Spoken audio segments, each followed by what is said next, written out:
कहानी बदनसीब बाप। एक शादीशुदा जोड़ा अपनी शादी की 25वीं वर्षगांठ मनाने के लिए क्रूज़ टूर पर गए। इस दौरान वे अपने बच्चों को घर पर ही छोड़ गए थे। बदनसीबी से खराब और बहुत ही तूफ़ानी मौसम के कारण क्रूज़ शिप डूबने लगी। सभी लोगों की तरह वे दोनों भी अपनी जान बचाने के लिए लाइफ बोट एरिया की तरफ दौड़े, लेकिन वहाँ भी सिर्फ एक व्यक्ति के लिए जगह बची हुई थी। अपनी पत्नी को डूबती शिप पर छोड़कर आदमी लाइफ बोट में बैठ गया। पत्नी उसी डूबती शिप पर खड़ी अपने पति को दूर जाते हुए देख रही थी। वह चिल्लाकर अपने पति से बोली। इस कहानी को यहीं विराम देते हुए शिक्षक ने अपने सभी विद्यार्थियों से पूछा, क्या कोई अंदाज़ा लगा सकता है कि पत्नी ने पति से क्या कहा होगा? तो ज़्यादातर विद्यार्थियों का एक समान उत्तर था। उन्होंने कहा, पत्नी बोली होगी कि मैंने तुमसे इतना प्यार किया और तुम मुझे इस तरह छोड़कर जा रहे हो। मैं तुमसे नफ़रत करती हूँ। शिक्षक की नज़र एक शांत बैठे विद्यार्थी पर पड़ी। शिक्षक ने उसे जाकर यह सवाल पूछा। विद्यार्थी बोला, मुझे लगता है वह बोली होगी कि हमारे बच्चों का ध्यान रखना। शिक्षक को आश्चर्य हुआ। उन्होंने विद्यार्थी से पूछा, क्या तुमने यह कहानी पहले भी कभी सुनी है?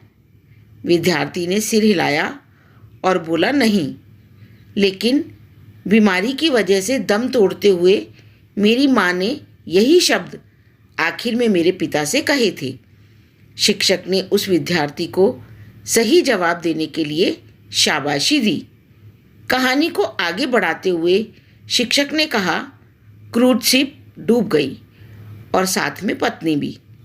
पति घर वापस लौट आया और उसने अकेले ही अपने बच्चों को पाल पोस कर बड़ा किया। कई सालों बाद उस पति की भी मौत हो गई। एक दिन उसकी बेटी, जो उसे अपनी माँ की मौत का जिम्मेदार मानती थी, अपने पिता के सामान को साफ करते हुए उसे एक डायरी मिली, जिसे पढ़कर उसे सच्चाई का पता चला। डायरी में लिखा था, जब उसके माँ बाप उस क्रूज़ शिप पर गए थे, तब उन्हें पहले से ही पता था कि उसकी मम्मी को 3rd स्टेज कैंसर है और इसीलिए वो दोनों आखिरी बार एक साथ ज़्यादा से ज़्यादा समय बिता सकें, इसलिए दोनों अकेले ही उस क्रूज़ शिप पर गए थे।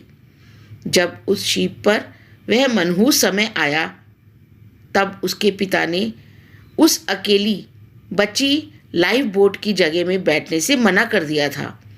उन्होंने डायरी में लिखा था कि वह भी अपनी पत्नी के साथ ही उस डूबती हुई शिप में डूब जाना चाहते थे, लेकिन सिर्फ और सिर्फ उनके बच्चों के लिए अपनी पत्नी की कसम देने के बाद उनको उसे अकेला छोड़कर उस लाइफ बोट में सवार होना पड़ा। इस डायरी को पढ़ने के बाद बेटी फूट फूट कर रो पड़ी। शिक्षक ने यह कहानी यहीं ख़त्म की और पूरी क्लास शांति में डूब गई। यह शांति देख शिक्षक को पता चल गया कि वह इस कहानी के जरिए जो सीख अपने विद्यार्थियों तक पहुंचाना चाहते थे, वह पहुंच चुकी है।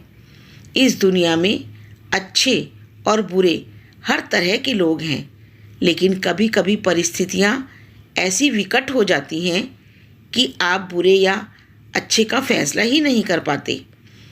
इसीलिए कभी भी हमें कोई भी फैसला लेने में जल्दबाजी नहीं करनी चाहिए।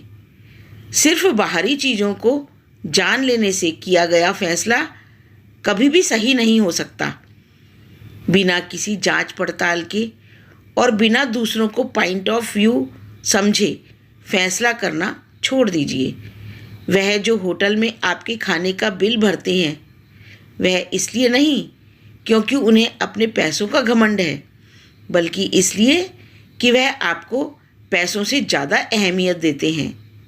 और वह जो हमेशा आपकी मदद करने के लिए तैयार रहते हैं, वह भी इसलिए नहीं क्योंकि उन्हें आपसे कुछ चाहिए, बल्कि इसलिए क्योंकि वह आप में एक अच्छा दोस्त देखते हैं।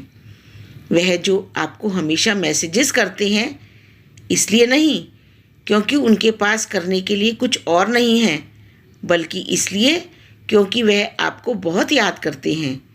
और वह जो हर झगड़े के बाद पहले माफ़ी मांगते हैं इसलिए नहीं कि वह गलत होते हैं, बल्कि इसलिए क्योंकि उन्हें अपनी बातों, अपने गुस्से या अपनी ईगो से ज़्यादा आपकी परवाह है। यदि आपको यह कहानी अच्छी लगी तो इसे लाइक, सब्सक्राइब और शेयर अवश्य करें। धन्यवाद।